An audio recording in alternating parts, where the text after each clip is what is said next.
Emily and Jack Harrison had lived through the bittersweet experiences that come with decades of marriage. Together, they faced the world with love, enduring the hardships and savoring the joys. Yet, a vital piece was missing: the patter of little feet, the giggles of a child, and the joys and challenges of parenthood. After years of trying, consultations with fertility experts, and countless tears shed over negative pregnancy tests, they had almost lost hope. That was until Sarah, Emily's childhood friend, planted a thought. Why not adopt? There are so many children yearning for love and a stable home. Thus, their paths led them to Bright Future Homes, a local orphanage where they met Ava, a delightful 6-year-old with sparkling blue eyes and a burst of laughter that could light up a room. The adoption process was tedious, filled with paperwork and home visits, but eventually they heard the words they had longed for. "She's yours."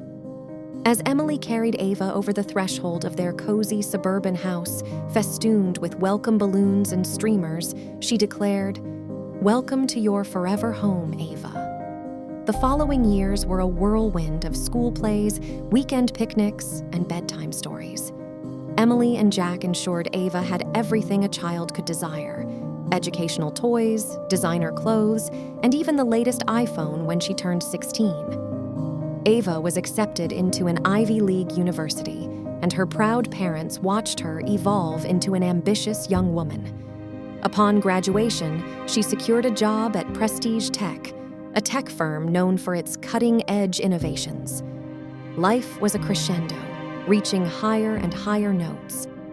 That's when she met Tom. Tom was an enigma wrapped in charisma, a sales manager with a quick wit and a charming persona. Ava was smitten. Despite Tom's apparent disdain for her simple parents, Ava ignored the warning signs. She was in love. She believed she could conquer all. Months of dating turned into a year, and Tom popped the question. Ava said yes, gleefully planning a wedding neither Emily nor Jack would attend. They needed to be made aware, but they met with the harsh decision of her daughter, something they had never imagined throughout their life. "Maybe it's for the best," Jack told Emily, trying to console her as they removed Ava's childhood pictures from the living room walls. "We have to let her make her own mistakes."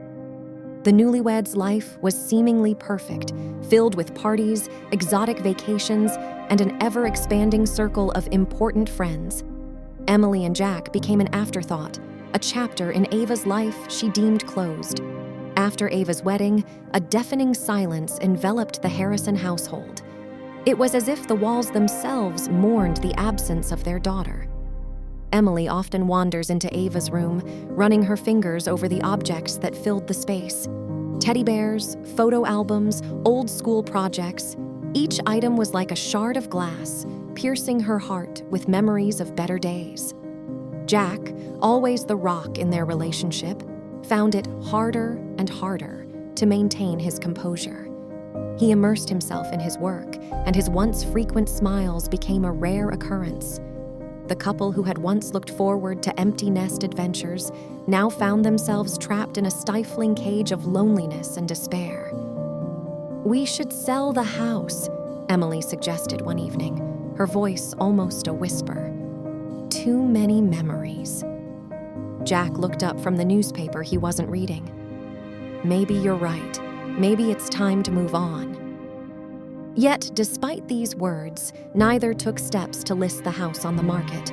It was as if doing so would sever the last thread connecting them to Ava, and they couldn't bring themselves to make that final cut. They began avoiding social gatherings, especially those with friends who had children. The questions were always the same. "How's Ava doing? Must be so successful and busy, we never see her around anymore."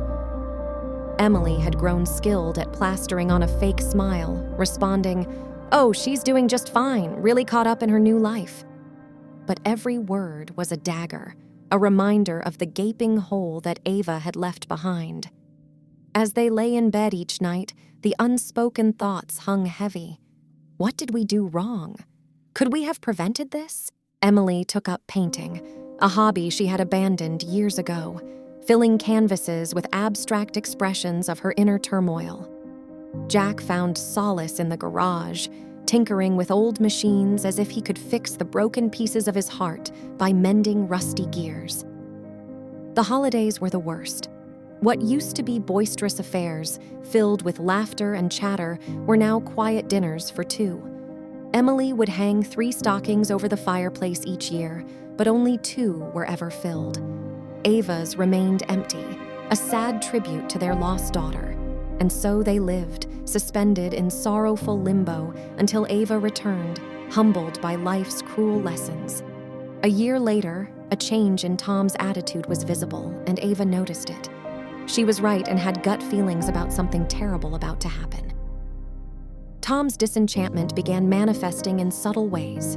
He started working late, frequently attending out-of-town meetings that never seemed to materialize on the company calendar. His phone, which had once been an open book, was now fiercely guarded, hidden behind PIN codes and face IDs. Ava, immersed in her work and the upkeep of their home, chose to ignore these signs. But deep down, a gnawing unease was taking root. Finally, the inevitable happened. A text message notification popped up on Tom's phone as he was in the shower. The preview showed a single line. "Can't wait to see you tonight, babe."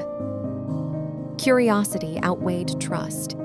Ava picked up the phone. She discovered a series of intimate exchanges between Tom and a colleague named Lisa.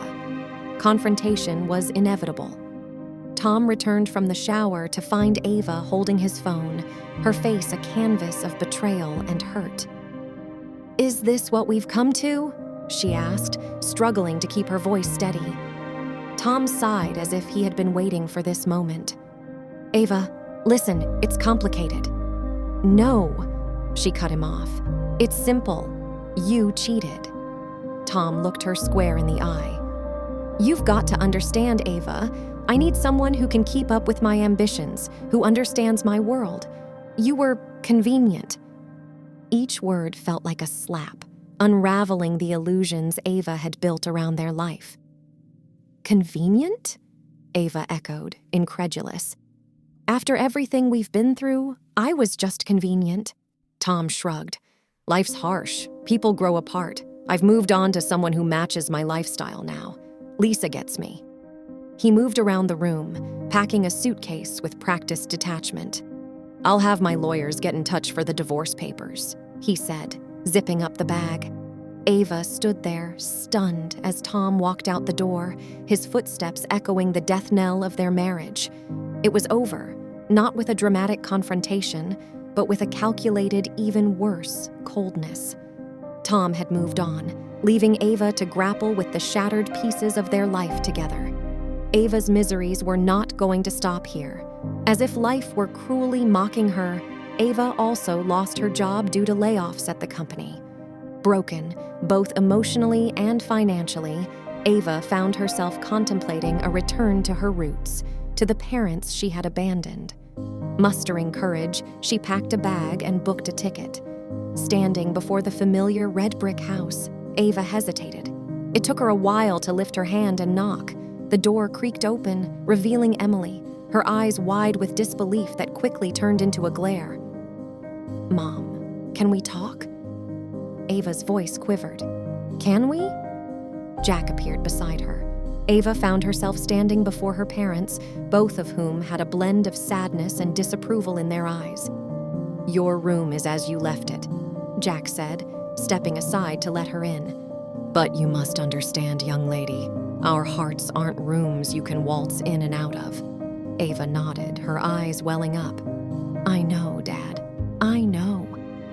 As she settled back into her childhood room, Ava couldn't help but notice the chill in the air. It wasn't the physical cold, but rather a detachment, a barrier she couldn't penetrate. Her parents were polite, but distant. The laughter, the warmth, the easy conversations, those elements of her childhood home were gone.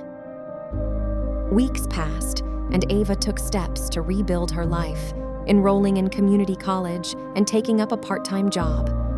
Despite her efforts, her parents remained emotionally distant. Finally, Unable to stand the silence any longer, Ava confronted them. "Why can't we go back to how things were?" she cried, frustration coloring her words. Emily sighed deeply before locking eyes with Ava. "You have to understand, Ava. You left us once without looking back. How do we know you won't do it again when life gets better for you?" Months had passed since Ava returned to her childhood home, but the atmosphere remained chilly. A palpable tension replaced the emotional warmth that once defined this space. Her parents, Jack and Emily, had been distant but polite, formal even. Ava sensed that something was amiss, but couldn't quite put her finger on it. She wondered about her place in the family's legacy as someone who had always felt entitled to her parents' considerable wealth and property. Finally, one evening, her father called for a family meeting. "Ava, could you join us in the living room?" Jack's tone was more severe than usual. As she walked into the room, Ava felt a sense of dread. Her parents were seated, folders and papers neatly arranged on the coffee table. "What's all this?" she asked hesitantly. Jack cleared his throat.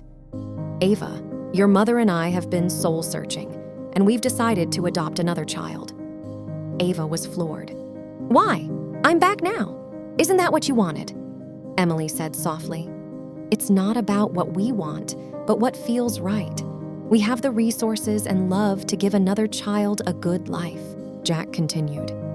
"Given your previous departure and focus on other things, we feel it's important to take steps to secure our family legacy." Then came the line that hit Ava like a sledgehammer.